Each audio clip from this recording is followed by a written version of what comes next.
Dear, dear, dear, dear, dear. Dear Diary, this is part 2 of Christopher Goes to Jail for 22 hours for breaking no law because his lawyer made a mistake. 22 hours in jail because my lawyer made a little oopsie. No big deal. I mean, he'd only made dozens of oopsies before, so it's not like anyone could have foreseen this happening. I couldn't go to the hospital. I couldn't go to court one day, and it was a routine bullshit court appearance. It made no difference that I wasn't there. And I had to go to the hospital. And they even prescribed Cipro for me in the hospital. Cipro, that's just shit they give you for anthrax. The doctor said, oh my God, you got some serious... We did a blood test, and you got some serious white blood cell count. Your body's fighting some serious infection in your stomach. I'm like, what? The pain was unbearable. Like almost nothing I've ever felt in my life. Some of the maybe top 1 or 2 pain I've ever felt in my life, which is saying a lot because I've felt almost nothing but pain in my life. Hit by subways, hit by cars, stabbed, bludgeoned, beaten by weapons, you name it. It's happened to me tens of thousands, no joke, tens of thousands of times. You think I'm exaggerating, because no one can believe my life. Just like no one could believe that they were gassing people in ovens. And they were all wrong. In fact, the world is much more horrible than anyone seems to think it is. We're not exaggerating how awful the world is. You're just naive. So my lawyer was supposed to tell I'll digress for a second because this is really important about the hospital. They said, oh, your white blood cells. I'm like, really? I got a stomach infection? I said, it's worse than virus. It's not a stomach virus. It's a stomach infection. It's much worse. And I'm like, yikes. He's like, here's your prescription for Cipro. And I'm like, oh, so I can go to a Duane Reade or a pharmacy and get it, the medicine. Interesting. Do you remember in the old days what they used to do with hospitals, which was kind of weird, is you'd go to a hospital and they would give you medicine there. They would try to heal you at the hospital. I know it was kind of weird. We don't do that anymore. We fixed that. Now you go to a hospital and they don't give you medicine and they don't fix you. Yay! Now remember, when I was a boy, I said things are going to get worse every year. They must, because that's how humans have turned the corner. The human race used to progress every year. They stopped in the 80s. Now everything is reversing dramatically. And I said to the doctor, Cipro, I said, can I ignore the prescription and just deal with the pain for another week or 2 until my body heals itself? And the doctor said, no, you can't. Which I took to mean I get a certain percentage of kickbacks from the makers of Cipro if I prescribe it. Now see, capitalism has destroyed everything. It's tainted and twisted and distorted everything. And you have a right to murder capitalism in the name of self-defense. And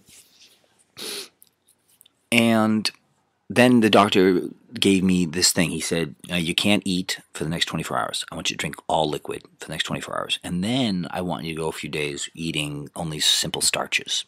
Some bread or toast or whatever. Keep it real simple. No fatty foods, nothing. Now, I learned by the age of 5 that an expert is someone who has no fucking clue what they're talking about. And that a person in authority gets to be in authority because they don't know what the fuck they're doing. Power corrupts. We all agree with that. That means, therefore, authority must be corrupt, doesn't it? Isn't that a no-brainer? Isn't that a logical conclusion? Yet most humans still trust authority. I stopped trusting authority when I was 5 years old because I had seen it botch everything. So when I had a doctor telling me this, I just thought back to my own experiences. The doctors have fucked me up every previous time I'd gone to a hospital. They fucked up, missed stab wounds. Oops. Oopsie, don't you hate when you're stitching somebody up and you miss a stab wound? Oops. They killed one of my friends who was 22, misdiagnosed him. They almost murdered Reverend Jen, misdiagnosed her appendicitis. It wasn't even a mystery she had appendicitis. And the fucking arrogant authority pricks fucked it all up. Almost killed her. So I said, it's a tough call here. This guy knows more about this than I do, which means there is not a prairie's right. In my life, I have proven the experts wrong, even if it was a field I didn't know anything about, in every circumstance. So after the first 30,000 times, I figured it out. I'm smarter than any experts. Trust me. So I said to the doctor gave me the stuff, and I said, I got a choice. Trust the so-called expert or trust the guy who's never let me down, who's always smart and always right. I went out and immediately bought a big, giant, like 8-pack of Hostess orange cupcakes with the cream filling. Disgustingly delicious. About as fat and unhealthy as it gets. Scarfed a bunch down. In the morning, I was 80% better. I did the precise opposite of what the doctor told me. I did the same thing in Rikers. In Rikers, the guards will tell you to do things. So do the opposite of whatever they say. And it works every time as a general rule. It's incredible. I live it every day, and I still can't believe how crazy this fucking shit is. Anyhow, so my lawyer was supposed to tell the judge that Christopher Brodeur couldn't make it today. He had to go to the hospital with pain. The judge said, no big deal. You're a lawyer. I see you here every day. I trust you. Okay. We're all on the same team. Okay. No big deal. But what my lawyer did is he didn't think it was that big a deal. So he didn't go to the judge or the courtroom to sign in my case until 4 p.m. Now that's bad because court ends at 5 p.m. And very often judges close their courtrooms before 5 p.m. because it's not a science. You mean, if you have 50 cases scheduled in that courtroom, depending on how fast those court things, sometimes the courts in that courtroom and that judge is done at noon or lunchtime. Sometimes they're done at 2 p.m., 3 p.m., 4 p.m., and they call it a day because there's no more cases scheduled for that courtroom. My lawyer went at 4 p.m. All right, that's pretty negligent right there. He said he got there and, they were done for the day and the judge was gone. Ooh. So the next day, did he run down there to tell the judge, explain what happened, and try to defeat the warrant? Nope. They just had a warrant out for me. Now, he notified me. He did notify me and said, Christopher, you got to come in. I think there's a warrant for your arrest. I'm like, what do you mean you think there's a warrant for my arrest? Either there is, there isn't, and you have the power to find out. And he didn't. And then he just kept giving me the runaround. And now I was obviously very paranoid. They just held me for 100 days illegally. And he's telling me, come on down to court. Now remember, they always grab me in court because they don't know where I live now, because they made me homeless and I have to stay with different friends on their couches, etc. So now the government always grabs me at the courthouse, and they've been doing this for years. The 3 years since they stole my home from me and everything else like that, my life savings, blah, blah, blah. So they grab me in court. I'm always very, very hesitant to go to court now for that reason. I don't know. Do I have to put all my stuff, valuables, in a safe place? Am I going to be disappearing to jail for a week, a year, 2 years, 10 years? I don't know. Because this super Nazi government can do whatever they want. And they do every day. And the best that can happen is I'll just get a big chunk of money 10 years later. Whoop-de-doo. So he says, just come on down. Will you go out of your way to come to court on a day you don't even have court? There's a warrant for your arrest. I'm like, oh, good. If every other time you guys have cheated up a storm, I wonder what's going to happen if I come to court on a day where I don't even have to come to court because my lawyer made a mistake. And I kept asking, like, why don't you fix this without me? You made the mistake. You can tell the judge you made the mistake. The warrant will be squashed. He wouldn't do it because he doesn't have to. The law was written by lawyers who said we can do whatever the fuck we want. We're God. So I had court. My next court date was only in 2 weeks anyhow. So it's like, well, why would I fucking bother doing that? I have to go to court. If they're going to nab me and destroy my life again anyhow, we can resolve that in 2 weeks.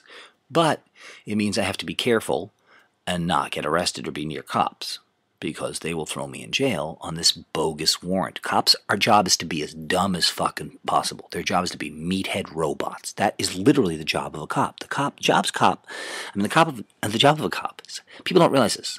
They think of the job of a cop is to fight crime. No, the job of a cop is to just grab somebody and bring them to court. Court is where justice happens, or theoretically. Police has nothing to do with it. Police's job is to be a meathead robot that grabs you, detains you, brings you to court, where the educated people can decide if you did anything wrong or not.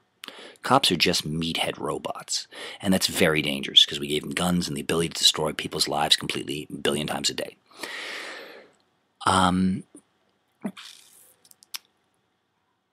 2 weeks later or whatever, or a week later, I was riding my bike through Brooklyn, and it's a mess out there. So I had to drive down Morgan Ave, which I don't like. It's a very industrial neighborhood with there's no people, but the roads are horrible. And I had a friend who was almost killed near there on her bike, and I was run over by a van So I'm a little hesitant of traffic, and there's no bike lanes there. So I was riding on the sidewalk. There's no humans, no pedestrians around. Only the dumbest cop in the world would do anything about somebody riding on a sidewalk in an industrial neighborhood where there's no humans. And it's a messy road where it's not really safe to drive your bike in the streets. But whoop whoop, police car pulls over. They drove like fucking dangerous maniacs. They literally pulled into oncoming traffic. Imagine that. So you're driving down the street, and if you blink, you're going to smash into the front end of a police car. They could have pulled over anywhere. There was endless parking spots. But cops' job is to break as many laws as they can possibly do each day. And you don't believe me now, but when you're 85, you're going to go, he was right about everything. And it'll be too late. So thanks. Oh shit, we're about to get where the cops fucked me up. I'm trying to figure out how long this is. I guess we're going into a part 3, kids. End of part